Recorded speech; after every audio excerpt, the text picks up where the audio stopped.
तो बच्चों हम क्लास 12 के इंग्लिश के फेलो ट्रेवलर्स के पैराग्राफ 6 पढ़ेंगे।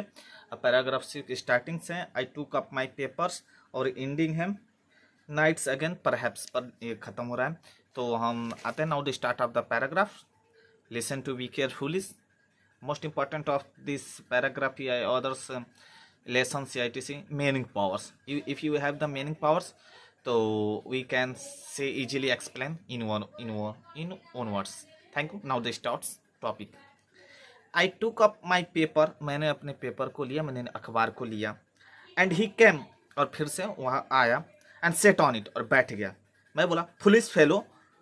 कहा, मैंने कहा मूर्ख साथी. I said, मैंने तुमसे कहा, you have delivered yourself into my hands. तुमने स्वयं को मेरे हाथों में डिलीवर्ड सौंप दिए.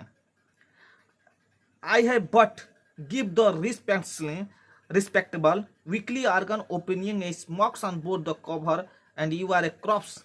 मैं कह रहा विचारों का सम्मानित और साप्ताहिक पत्रिका दोनों पृष्ठों के एक साथ बंद करके तुम एक सौ में तब्दील हो जाओगे. कह रहे ना, smacked on the both the covers you are the crops neatly.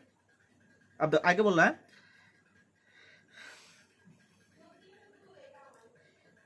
neatly sandwiched between an article on the peace traps and the another on the monkey of the Mr. Hodge. यानी लेखक कर रहा है कि विचारों की सम्मानित साप्ताहिक पत्रिका के दोनों पृष्ठों के एक साथ बंद करते ही तुम एक सौ में तब्दील हो जाएगा. और किस किस चैप्टर के बीच में, the peace traps and the monkey of the mistress लेखों के मध्य तुम साफ तौर पर एक सैंडविच बन जाओगे. लेखक बोल रहा है. ऑर्गन ऑफ द ओपन समाचार पत्र पत्रिका. बट लेखक आगे कह रहा है, but I shall not do it, लेकिन मैं ऐसा नहीं करूंगा. But I shall not do it, लेकिन मैं ऐसा नहीं करूंगा. I have reproved you and I will satisfy you that when this large animal says things means it. ये मैंने तुमको जीवन ध्यान दिया, यानी पुनः उद्रका किया, और इस बात को तुम्हें पूर्ण विश्वास दिलाता हूं कि विशाल प्राणी अगर कुछ कहता है तो उसके कर को दिखाता. विशाल प्राणी लेखक खुद को कह रहा है.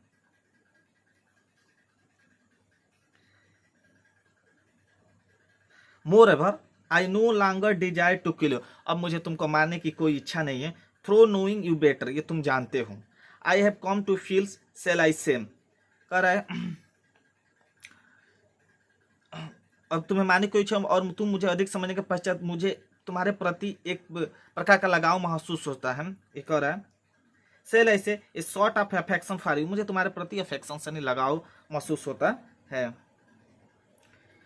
You that when this large animal says, नहीं लाइन से, I fancy that saint Francis would have called you little brother. आगे है लाइन्स, मुझे अनुमान है कि सेंट फ्रांसिस तुम एक छोटा भाई कहते हैं. नेक्स्ट लाइन से, but I can not go for as the Christian charity and civility. मैं ईसाई उदारता, क्रिश्चियन चैरिटी, मैं ईसाई उदारता तथा शिष्टता के समान इतना अधिक नहीं कर सकता हूँ. But I recognise a more distance relationship, परंतु मैं इससे अधिक का दूर का संबंध मानता हूँ, रिलेशन संबंध मानता हूँ. फॉर्च्यून सौभाग्य से had made the fellow travellers on the summer nights. सौभाग्य से हम ग्रीष्मकालीन रात्रि में सहयात्री बनाए, यानी हम इस गर्मी के मौसम ने हमें क्या कहें, सहयात्री बना दिया. फिर से देखिए थोड़ा, I have the interested you, मैं तुम में आनंद लेने लगा हूँ, रुचि लेने लगा हूँ. एंड यू हैव द इंटरेंट मी, और तुम भी मेरे में क्या हो रहे हो, रुचि ले रहे हो, मनोरंजन कर रहे हो. Entertain me. The that we are the fellow mortals, और हमारा समझौता तालमेल का है. The miracle of the life of our in common I it mysterious to, तथा इस तथ्य पर आधारित है कि हम दोनों नस्वान हैं.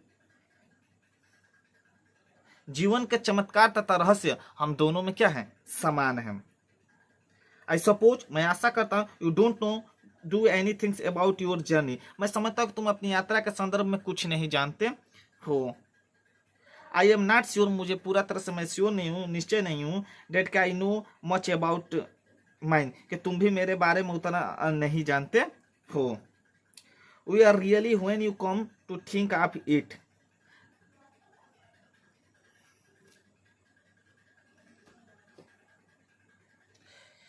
अगला लाइन है, कहाँ गया?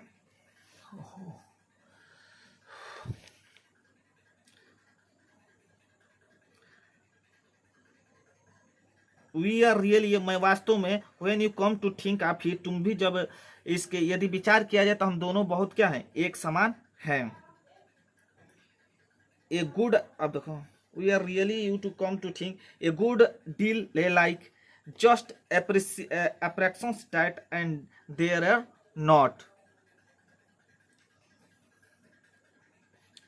अगला पैराग्राफ है, लाइन्स है, we are really when you come to thinks of it good deal like just apprehensions that you are then are not coming out the night into the lighted carriages flirting about the lamp। कह रहा है कि केवल एहसास है कि जो कभी कभी और कभी नहीं रात्रि में एक प्रकाश युक्त गाड़ी में आते हुए थोड़ी देर के लिए लैम्प को चारों ओर फ्लर्टिंग्स फड़फड़ाते हुए going out into the night again, और रात्रि में पुनः ही तुम बाहर जाते हुए परहैप्स शायद तुम चले जाते हो। अर्थात लेखक कह रहा है कि आश्वस्त नहीं हो कि तुम अपनी जीवन यात्रा के संदर्भ में अधिक जानते हो। यदि विचार किया जाए तो हम दोनों में बहुत एक मात्रा एक समान है, और क्या केवल एहसास है कि जो कि कभी कभी नहीं रात्रि में प्रकाश युक्त गाड़ी में आते हो थोड़ी देर के लिए लैंप के चारों ओर फड़फड़ाते हुए और रात्रि में पुनः बाहर चले जाते हो शायद। Thank you.